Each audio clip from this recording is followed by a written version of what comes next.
கிறிஸ்துவுக்குள் என் அன்பு தேவ பிள்ளைகளே, கர்த்தர் உங்களை ஆசீர்வதிப்பாராக. ரோமர் 10ஆம் அதிகாரம் 15ஆம் வசனம் இவ்விதமாக கூறுகிறது, நற்காரியங்களை சுவிசேஷமாய் அறிவிக்கிறவர்களுடைய பாதங்கள் எவ்வளவு அழகானவைகள். ஆம், என் அன்பு தேவ ஜனமே, இயேசுவை, அவருடைய அன்பை நாம் அநேக நேரங்களிலே வர்ணித்து அவரை கனப்படுத்தி அவரை மகிமைப்படுத்துவது உண்டு. ஆனால் வானத்தையும் பூமியையும் அண்ட சராசரங்களையும் படைத்த தேவன் மனிதர்களாகிய நம்முடைய பாதங்களை வர்ணிக்கிற வசனமாக இந்த வசனத்திலே நாம் பார்க்கிறோம். யாருடைய பாதங்கள்? நற்காரியங்களை சுவிசேஷமாய் அறிவிக்கிறவர்களுடைய பாதங்களை வானத்தையும் பூமியையும் அண்ட சராசரங்களையும் படைத்த தேவன் அழகானவைகள் என்று சொல்லி வர்ணிக்கிறதாக இந்த வசனத்திலே நாம் பார்க்கிறோம்.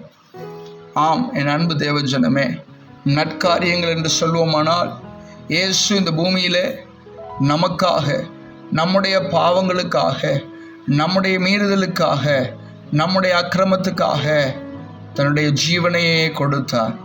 மீண்டுமாக நம்மோடு கூட வாழ்ந்து நம்மை பரலோக ராஜ்யத்துக்கு அழைத்து கொண்டு போகும்படியாக 3ஆம் நாளிலே உயிரோடு எழுந்து நம்மோடு கூட இன்றும் ஜீவித்து கொண்டிருக்கிறார். அதைவிட நற்காரியம் இந்த பூமியிலே வேறொன்றும் இல்லை பிரியமானவர்களே.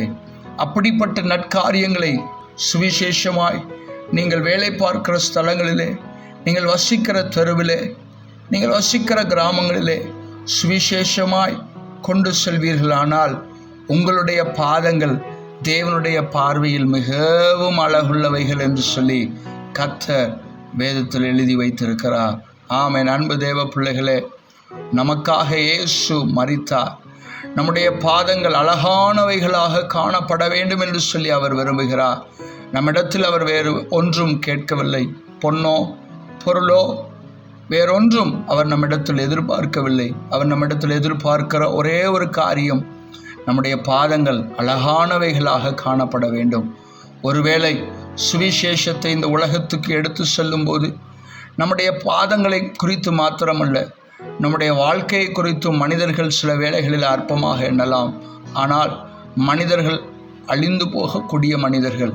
அவர்களை காட்டிலும் வானத்தையும் பூமியையும் படைத்த எம்பெருமானாகிய இயேசு வெளியேற பெற்ற தெய்வம். அவருடைய பார்வையிலே நம்முடைய பாதங்கள் அழகாக காணப்பட வேண்டும் என்பதிலே நீங்கள் கரிசனை உள்ளவர்களாக வாழ்ந்து இந்த நாளிலே நீங்கள் இருக்கிற இடத்திலே நற்காரியங்களை சுவிசேஷமாய் அறிவியுங்கள். கர்த்தர் உங்களை ஆசீர்வதிப்பாராக. கண்களை மூடி நாம் ஜெபிக்கலாமா? பிதாவாகிய தேவனே, இந்த நாளில் கேட்ட வார்த்தையின்படியே நற்காரியங்களை எங்களுக்கு அருகிலுள்ள மனிதர்களுக்கு சுவிசேஷமாய் அறிவிக்க எங்களுக்கு கிருபை தரும்படியாக ஜெபிக்கிறேன். இந்த கேட்ட வார்த்தையை ஒவ்வொருவரும் அபியாசப்படுத்த பிரயாசப்படுகிற ஒவ்வொருவரையும் ஆசீர்வதிப்பீராக, பலப்படுத்துவீராக, பயன்படுத்துவீராக. அவர்களுடைய பாதங்கள் உம்முடைய பார்வையிலே அழகானவைகளாக காணப்படுவதாக என்று வாழ்த்தி ஆசீர்வதிக்கிறேன்.